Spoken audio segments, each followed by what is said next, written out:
నమస్కారాలు తెలియజేస్తూ ఎన్నికల శంకారంలో భాగంగా ఈరోజు తెలంగాణ రాష్ట్రంలో ఎన్నికలు ఒక రసవత్తరమైనటువంటి దశలో కొనసాగుతున్నటువంటి సందర్భంలో రాష్ట్ర ముఖ్యమంత్రి తెలంగాణలో 6 గ్యారంటీల పేరుతో అధికారంలోకి వచ్చినటువంటి కాంగ్రెస్ ప్రభుత్వం భయంతో మళ్ళీ ఈ యొక్క మహబూబ్నగర్ పార్లమెంటులో నిరంతరం తిరుగుతూ అసత్య ఆరోపణలు చేస్తున్నటువంటి సందర్భంగా ఈరోజు ప్రెస్ మీట్ నిర్వహించడం జరుగుతూ ఉన్నది. ముఖ్యంగా భారతీయ జనతా పార్టీ ఈరోజు ఒక అబండాను మతతత్వమైనటువంటి రాజకీయ పార్టీగా ముద్ర వేయడానికి నిరంతరం కాంగ్రెస్ జాతీయ పార్టీగా రేవంత్ రెడ్డి ముఖ్యమంత్రి గారు బీజేపీ అంటే బ్రిటిష్ జనతా పార్టీ అని వ్యాఖ్యానించడం జరిగింది. అయ్యా, నీ కాంగ్రెస్ పార్టీని ప్రారంభించింది ఎవరు? ఒకసారి ఆలోచన చేసుకో. నీవు గతంలో కాంగ్రెస్ వాది కావు. గతంలో టీఆర్ఎస్ నుంచి జెడ్పీటీసీగా, తెలుగుదేశం పార్టీ నుంచి ఎమ్మెల్యేగా గెలిచి వలసపక్షిగా వచ్చి ఈరోజు కాంగ్రెస్ పార్టీలో చేరి అదృష్టవశాత్తు ముఖ్యమంత్రిగా అయినటువంటి వ్యక్తి.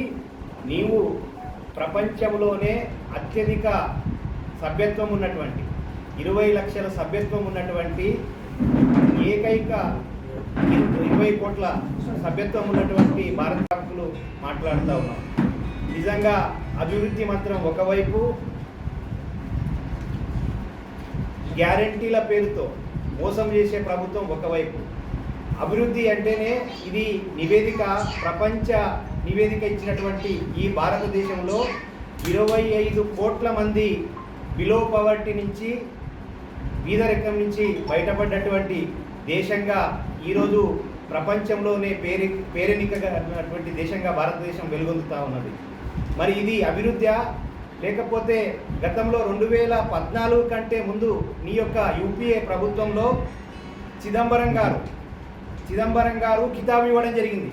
11వ స్థానంలో ఆర్థిక వ్యవస్థను 5వ స్థానానికి 10 సంవత్సరాలలో మోడీ గారి యొక్క సుపరిపాలన, స్వపరిపాలన, సబ్కా సాత్ సబ్కా వికాస్ అనేటటువంటి నినాదంతో ఈరోజు ఏదైతే అభివృద్ధి మంత్రంతో ప్రారంభించినటువంటి ఫలాలు చివరి వ్యక్తి దాకా అందేటటువంటి సంకల్పంతో పనిచేస్తున్నటువంటి శ్యామ్ ప్రసాద్ ముఖర్జీ, దీన్ దయాళ్ ఉపాధ్యాయ, అటల్ బిహారీ వాజ్పేయి గారి యొక్క భావాలకు పేరెన్నికగా నిలిగినటువంటి, మన్నన పొందినటువంటి ముఖ్యమంత్రిగా 10 సంవత్సరాలు ప్రధానమంత్రిగా కడు బీదవానికి ప్రపంచంలోనే అత్యధిక జనాభా కలిగినటువంటి దేశాలలో ఒక భారతదేశంలో 80 కోట్ల మందికి కరోనా వచ్చిన తర్వాత 80 కోట్ల మందికి ఉచిత రేషన్ బియ్యం ఇచ్చినటువంటి ఏకైక దేశం భారతదేశం.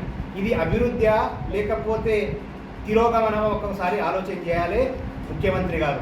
2 ఉచిత బస్సు మాత్రమే ఇచ్చి 5 గ్యారంటీలను తుంగలో దొక్కినటువంటి వ్యక్తివి. 120 రోజులు కాలయాపన అయిపోయింది. నీకు ఎన్నికల తర్వాత, ఈ రిజల్ట్స్ తర్వాత నీ యొక్క చరిత్ర బయటపడుతుంది. అంతేకాకుండా కొంతమంది కుహాన లౌకికవాదులు, కమ్యూనిస్టులు, అదేవిధంగా కాంగ్రెస్ వాదులు, భారతీయ జనతా పార్టీ, అదేవిధంగా టీఆర్ఎస్, కాంగ్రెస్ ఒకటే అని చెప్పేసి మాట్లాడుతూ ఉన్నారు. ఈరోజు సామాజికంగా, ఆర్థికంగా మహిళల యొక్క అభ్యున్నతి కొరకు 33% రిజర్వేషన్ తీసుకొచ్చినటువంటి పార్టీ పార్లమెంట్లో ఏకైక పార్టీ భారతీయ జనతా పార్టీ. మహిళలు ఏదైతే బీజేపీ మతతత్వానికి మచ్చుతును కానిటటువంటి వారికి ఇది చెంపపెట్టు. అవునా కాదా ఒకసారి ప్రజలు ఆలోచన చేయాలని చెప్పేసి నేను కోరుతా ఉన్నా. అంతేకాకుండా ఈ యొక్క కాంగ్రెస్ పార్టీకి ఆత్మ లాంటి వాడు శ్యామ్ పిట్రోడా యొక్క, అదేవిధంగా రాహుల్ గాంధీకి విదేశీ ఆర్థిక వ్యవస్థ లోపల విదేశీ భావజాలాలని ఈ భారతదేశంపై చొప్పించడానికి ప్రయత్నం చేస్తున్నటువంటి వ్యక్తి. విదేశీ అమెరికాలో కానీ లండన్లో కానీ ఉన్నటువంటి ఆర్థిక వ్యవస్థలో 100% ఏదైతే రాబడి ఉంటే 55% ఒక వ్యక్తి ఆ కుటుంబ యజమాని చనిపోయిన తర్వాత 55% ఆ ప్రజలకు ఆ దేశానికి వర్తించేటటువంటి చట్టాలను ఈ దేశంలో తీసుకురావడానికి ప్రయత్నిస్తున్నటువంటి ఈ యొక్క ఆత్మ శ్యామ్ పిట్రోడా మాట్లాడడం జరిగింది. దానిపై ఈ దేశంలో ఉన్నటువంటి కాంగ్రెస్ మేధావులు కానీ కుహాన లౌకికవాదులు కానీ ఎవరు కూడా నోరు విప్పడం లేదు. ఎందుకు అని నేను అడుగుతా ఉన్నా. అదేవిధంగా కుల గణన విషయం లోపల అందరికి కూడా ఆర్థిక రిజర్వేషన్ ఇస్తా అని చెప్తా ఉన్నావు. గతంలో ఏదైతే మండల్ కమిషన్ పేరు మీద ఈ దేశాన్ని అగ్నిగుండంగా మార్చినటువంటి ఈ కాంగ్రెస్ పార్టీ మీ యొక్క కుహాన లౌకిక విధానంతో మళ్ళీ ఈ కులగణన పేరుతో కులాల మధ్య చిచ్చు పెట్టడానికి ప్రయత్నం చేస్తూ ఉన్నారు. నిజంగా చెప్పాలంటే డబ్బులు లేనటువంటి వాడు దోసుకో అనే విధంగా ఈరోజు రెచ్చగొడతా ఉన్నాడు ఈ రాహుల్ గాంధీ. ఇది అవునా కాదా అని నేను అడుగుతా ఉన్నా. అంతేకాకుండా కాంగ్రెస్లో ఉన్నటువంటి ఇందిరాగాంధీ కానీ అదేవిధంగా రాజీవ్ గాంధీ కానీ రాహుల్ గాంధీ కానీ బాబర్ సమాధిని సందర్శించినటువంటి వ్యక్తులు ఈ దేశంలో ఉన్నటువంటి పురాతనమైనటువంటి దేవాలయంలో సోమనాథ్ దేవాలయం కానీ మొన్న భవ్యమైన దివ్యమైన రామమందిర నిర్మాణ ప్రతిష్టాపనలో పాల్గొన్నటువంటి ఈ కాంగ్రెస్ పార్టీ ఈ హిందూ ధర్మంపై విషయం కక్కుతున్నది వాస్తవమా కాదా ఒకసారి ఆలోచన చేయాలని చెప్పేసి నేను కోరుతా ఉన్నాను. అంతేకాకుండా మయన్మార్ ముస్లింలు ఏదైతే ఈ దేశంలో అరాజకీయంగా రిజర్వేషన్ పేరు మీద కానీ లేకపోతే వాళ్ళు సృష్టిస్తున్నటువంటి ఆ ముస్లింలకు వంత పాడుతున్నది కాంగ్రెస్ పార్టీ. ఈ దేశంలో ఉన్నటువంటి పసుమందా ముస్లింలు వాస్తవంగా హైదరాబాదు మహానగరంలో ఈరోజు జరుగుతున్నటువంటి ధర్మయుద్ధంలో ఓవైసీ దాదాపు 6 లక్షల ఓట్లను ఏదైతే వాళ్ళను ముస్లిం సమాజాన్ని కడు బీదరికంలో పంచర్ షాపులు కానీ కిల్లి కొట్టులు కానీ ఛాయ్ డబ్బాలు కానీ నిర్వహించేటటువంటి ఆర్థిక పరిస్థితి ఘోరాతి ఘోరంగా ఉన్నది. అవన్నీ కూడా ఈరోజు జడ్ కేటగిరీ యొక్క దీన్ని తీసుకొని మా యొక్క పోటీ చేస్తున్నటువంటి ఆ గల్లీలో మాధవీలత గారు తిరుగుతూ ఉంటే వారి యొక్క ఆర్థిక వ్యవస్థ చిన్నాభిన్నమై వాళ్ళ బతుకులని చితికిపోయి వాళ్ళు కంట్ల తడిపెట్టేటటువంటి పరిస్థితి ఈరోజు హైదరాబాద్ మహానగరంలో ఉంది. కాబట్టి ఇదంతా కూడా మభ్యపెట్టి ఈ రాష్ట్రాన్ని మతం పేరు మీద విడగొట్టి ఓట్లు సంపాదించాలని చెప్పేసి ప్రయత్నం చేస్తూ ఉన్నది ఈ కాంగ్రెస్ పార్టీ. అంతేకాకుండా నేను అడుగుతా ఉన్నా 1960లో 1970లో ఆర్థిక వ్యవస్థలో ఈరోజు ప్రపంచంలోనే భారతదేశం 5వ స్థానంలో ఎగబాగినటువంటి భారతదేశాన్ని 18% డిపాజిట్లు ఈ దేశంలో ధనవంతులు ఎవరైతే 18% డిపాజిట్ చేయాలని చెప్పేసి ఆ రోజు ఒక ఎక్సైజ్ డ్యూటీని విధించడం జరిగింది. ఏ విధంగా మారుస్తూ ఉన్నారో ఒకసారి ఆలోచన చేయాలి కాంగ్రెస్ వాళ్ళు. అదే ఇందిరాగాంధీ గారు చనిపోయిన తర్వాత వీలునామాలో తన యొక్క మనమరాలైనటువంటి రాబర్ట్ వాద్రా ప్రియాంక గాంధీ కానీ అదేవిధంగా రాహుల్ గాంధీ పేరు మీద ఉన్నటువంటి ఆస్తులను విడగొట్టడానికి 21 లక్షల కోట్లపై ఎక్సైజ్ డ్యూటీని 1980లో రద్దు చేసినటువంటి రాహుల్ గాంధీకి ఇవన్నీ కనబడడం లేదు. ఈ దేశ ఆర్థిక వ్యవస్థలో ఉన్నటువంటి లొసుగులన్నీ తాము ఈ దేశాన్ని మళ్ళీ తాకట్టు పెట్టాలి అమెరికాకు అని ప్రయత్నం చేసే పార్టీ కాంగ్రెస్ పార్టీ. స్వదేశీ అభిమానంతో మేడ్ ఇన్ ఇండియా పేరుతో ఏదైతే ఆ రోజు శ్యామ్ ప్రసాద్ ముఖర్జీ కలలు కన్నటువంటి కళలను సాకారం చేస్తూ ఈ దేశాన్ని 4 విభాగాలుగా విభజించి రైతులు 2014లో ఇదే యూపీఏ ప్రభుత్వంలో నారాయణపేట బజార్లో కానీ మహబూబ్ నగర్ బజార్లో కానీ ఒక యూరియా సంచి కొరకు చెప్పులు పెట్టి యూరియా డిఏపి సంచుల కొరకు లైన్లలో నిలబడేటటువంటి పరిస్థితి ఉండేది. కానీ ఈరోజు ఆ యొక్క పరిస్థితిని అంతా రూపుమాపి విరివిగా ఈ దేశంలో ప్రతి గ్రామంలో కేంద్ర ప్రభుత్వం ద్వారా విక్రయించేటటువంటి నీమ్ యూరియాను విరివిగా 218 రూపాయలకే విక్రయించేటటువంటి విధానాన్ని స్వదేశీ యూరియాను తయారు చేసేటటువంటి విధానాన్ని తీసుకొచ్చినటువంటి ఘనత నరేంద్ర మోడీ గారిది. ఇది అభివృద్ధి లేకపోతే తిరోగమనం ఒకసారి ఆలోచన చేయాలి. అంతేకాకుండా మా యొక్క అభ్యర్థి గురించి చాలా విచిత్రమైనటువంటి అసభ్యకరమైనటువంటి పదజాలను ముఖ్యమంత్రి గారు విమర్శిస్తూ ఉన్నారు. నా స్థాయి కాదు, ఎందుకంటే సంస్కారం ఉండాలి మనం ఏదైనా మాట్లాడేటప్పుడు. ఎందుకంటే ఒక ముఖ్యమంత్రి స్థాయిలో గతంలో నీవు అధికారంలోకి రాకముందు ఏ భాష మాట్లాడినా అది వింపుగా ఉంటుంది. కానీ అధికారం వచ్చిన తర్వాత ఒక బాధ్యతాయుతమైనటువంటి వ్యక్తిగా ముఖ్యమంత్రిగా భాషను మార్చుకోవాల్సినటువంటి పరిస్థితి ఉండే. కానీ గతంలో ఉన్న ముఖ్యమంత్రి కేసీఆర్ గారు కూడా అటువంటి భాషనే మాట్లాడి ప్రజలు ఇంటికి సాగనంపడం జరిగింది. అయ్యా నీవు ఆ భాషను కానీ మార్చుకోకపోతే నిన్ను కూడా కేసీఆర్కు పట్టినటువంటి గతే పడుతుందని నేను హెచ్చరిస్తా ఉన్నా. ఎందుకంటే ఎందుకంటే అధికారంలో ఉన్నటువంటి ముఖ్యమంత్రి స్థాయిలో ఉన్నటువంటి వ్యక్తివి కాబట్టి భాషలో మార్పు రావాల్సినటువంటి అవసరం ఉందని చెప్పేసి నేను విన్నవిస్తా ఉన్నా.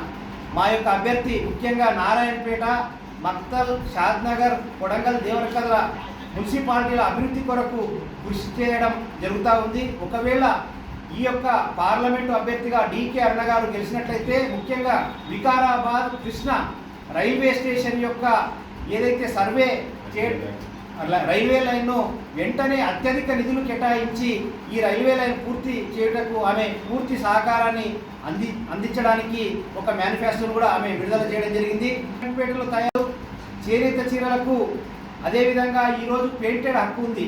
అయినప్పటికీ కూడా బనాటి లాంటి కర్ణాటక రాష్ట్రంలో ఈ చేనేత చీరలను తయారు చేసి ఈ నారాయణపేటలో ఉన్నటువంటి 3000 మొగ్గాలను కార్మికుల నోళ్లలో మట్టి కొట్టడం వల్ల ఈరోజు కార్మికులంతా కూడా ఛాయ్ కొట్టులు లేకపోతే కిల్లి కొట్టులు పెట్టుకునేటటువంటి పరిస్థితి ఉంది. కాబట్టి మళ్ళీ పునర్వైభవం నారాయణపేట మగ్గాలకు కానీ గద్వాల కానీ చీరలకు ఈ యొక్క పెయింటెడ్ హక్కు కల్పించి చేనేత కార్మికులకు ఉపాధి కలిగే విధంగా క్లస్టర్ అదేవిధంగా మెగా క్లస్టర్ను ఏర్పాటు చేయటకు తీర్మానం ఆమె నిర్ణయించుకోవడం జరిగింది. అంతేకాకుండా బీడీ కార్మికులు ఉన్నటువంటి ఈ యొక్క అమర్చింత, ధన్వాడ, ఉట్కూరు లాంటి ప్రాంతంలో ఉన్నటువంటి వారికి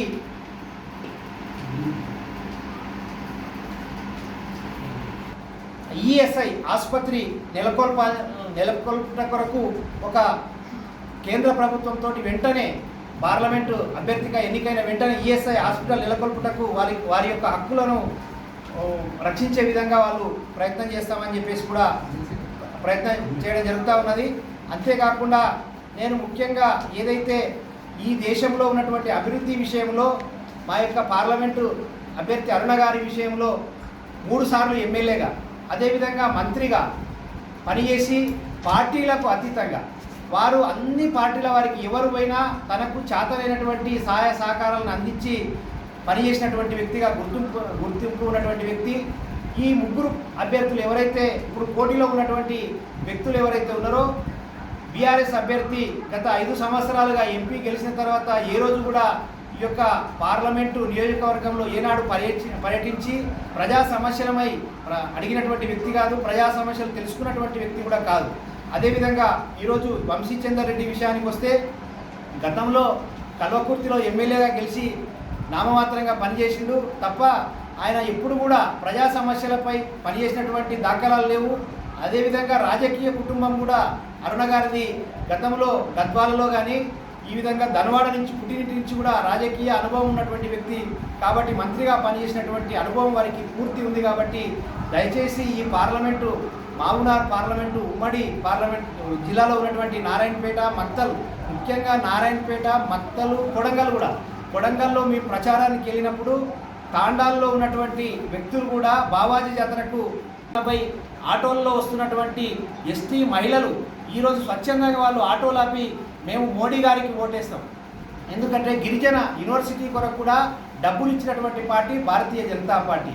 కాబట్టి గిరిజన అభివృద్ధి కొరకు ఒక గిరిజన మహిళను రాష్ట్రపతిగా చేసినటువంటి పార్టీ భారతీయ జనతా పార్టీ. కాబట్టి గిరిజనుల యొక్క మనసును చూరగొన్నటువంటి పార్టీ భారతీయ జనతా పార్టీ. కాబట్టి ఎక్కడ పోయినా కూడా మక్తల్, నారాయణపేట, కొడంగల్ నా జిల్లాలో ఉన్నటువంటి నారాయణపేట జిల్లాలో ఉన్నటువంటి 3 నియోజకవర్గాల్లో బ్రహ్మాండమైనటువంటి మెజార్టీ వచ్చేటటువంటి అవకాశం ఉంది.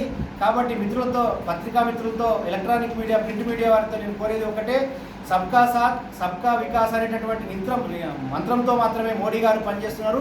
ఎక్కడ కూడా మేము మతపరమైనటువంటి రిజర్వేషన్లకు మాత్రమే భారతీయ జనతా పార్టీ వ్యతిరేకం. కాకపోతే మేము మిగతా వారికి కాదు, భారతీయ జనతా పార్టీ దళితులకు, అదేవిధంగా గిరిజనులకు, ఓబీసీల కొరకు 26 మంది మంత్రులను కేంద్ర ప్రభుత్వంలో మొట్టమొదటిసారిగా భారతీయ జనతా పార్టీ ప్రభుత్వంలో పనిచేస్తూ ఉన్నారు. అంతేకాకుండా 9 మంది దళితులు ఈరోజు కేంద్ర ప్రభుత్వంలో మంత్రులుగా ఉన్నారు. కాబట్టి ఒక ఎస్సీ రాష్ట్రపతిని కూడా చేసినటువంటి పార్టీ భారతీయ జనతా పార్టీ. ఏ వర్గానికి కూడా తీసిపోకుండా ఈ దేశంలో సబ్కా సాత్ సబ్కా వికాస్ యువకుల కొరకు make in India made in India పేరు మీద నిజంగా ఒక పోలియో ఇంజెక్షన్ కొరకు 70 సంవత్సరాలు స్వాతంత్రం వచ్చిన తర్వాత విదేశీ యొక్క మందుల తయారీ మీద ఆధారపడ్డటువంటి భారతదేశం 2019లో కరోనా రోగం వస్తే దాదాపు 6 నెలల్లో కోవిడ్ ఇంజెక్షన్కు స్వదేశీ పరిజ్ఞానంతో స్వదేశీ ఇంజెక్షన్లను తయారు చేసి మతం లేకుండా కులం లేకుండా 100 దేశాలకు ఉచితంగా ఉత్పత్తి చేసినటువంటి ఏకైక దేశం భారతదేశం. కాబట్టి ఇది అభివృద్ధి లేకపోతేనంటే మతపరంగా పరిపాలిస్తున్నటువంటి పార్టీ భారతీయ జనతా పార్టీ. ఇంకొకటి ముస్లింలకు అభద్రతా భావాన్ని కలగజేస్తూ ఉన్నారు. అయితే గతంలో కూడా గుజరాత్ ముఖ్యమంత్రిగా గోద్రా అల్లర్లను పూచిగా చూపి ఒకవేళ ప్రధానమంత్రి నరేంద్ర మోడీ అయితే ఈ దేశంలో తావులేదని చెప్పేసి భయభ్రాంతులకు గురి చేశారు. అయ్యా 10 సంవత్సరాలు మోడీ గారు పరిపాలన చేశారు. ఇప్పటి వరకు ఎక్కడ కూడా గోకుల్ చాట్లో బాంబు వెళ్ళలేదు. నారిమన్ హౌస్ బాంబే లాంటి మహానగరంలో బాంబు దాడులు లేవు. ఢిల్లీ పార్లమెంటులో బాంబు దాడులు లేవు. ఎక్కడ బాంబు దాడులు లేనటువంటి పరిపాలన కొనసాగుతున్నటువంటి వ్యక్తి నరేంద్ర మోడీ గారు. కానీ వీళ్ళు ముస్లింలకు ఏదైతే మయన్మార్ లాంటి లక్షద్వీపు మనకు పనికిరాదు గడ్డి మొలవని భూమి 370 ఆర్టికల్ ద్వారా ఈరోజు కాశ్మీర్ భూభాగాన్ని మొత్తం భారతదేశం యొక్క అధీనంలోకి తీసుకున్నటువంటి వ్యక్తి నరేంద్ర మోడీ గారు. ఆ భూమిని పనికిరాని భూమి పాకిస్తాన్ గిఫ్ట్గా ఇస్తామనేటటువంటి కాంగ్రెస్ వాళ్ళు వీళ్ళు నాయకులు కాదు, వీళ్ళు అభివృద్ధి కాదు.